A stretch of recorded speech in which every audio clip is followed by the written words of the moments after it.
Okay, the vanity is in.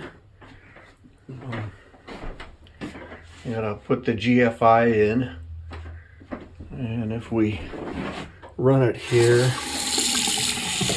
full blast, you see there's no accumulation, so it's draining very, very well.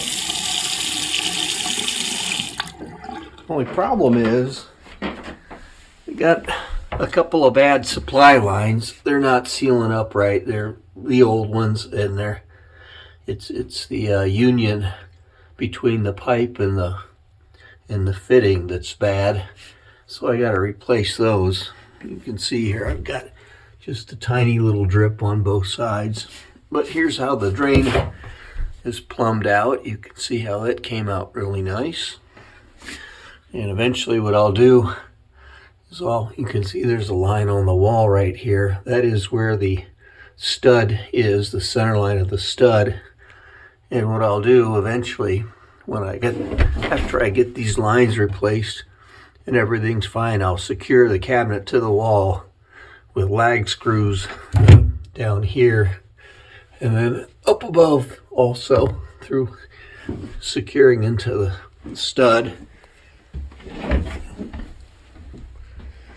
And here's the light. The bulbs are called Edison lights. They're decorative bulbs. Kind of hard to see, it's so bright. Maybe there's a better angle for you.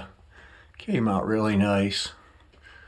I'm gonna hold off. I may have to pull the cabinet out to do those lines. I don't know. And then once we get all that so it's not leaking, we'll put the medicine cabinet in.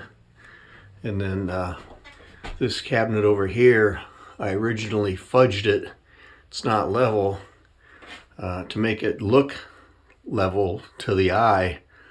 But what I decided to do, the sink is level, the medicine cabinet is going to be perfectly level, and the vanity light's level, and that all squares up. All this is square and true. So when I get all this in, this will really look awkward off. So I have to pull this out and level it out so everything matches. And eventually, when the ceiling goes in, it'll be level, and your eye will key off the ceiling and this corner, all of which is square and true. So everything will then appear nice and level. But that's where we're at. A little setback on the plumbing, but no big deal. Other than that, things are working really good.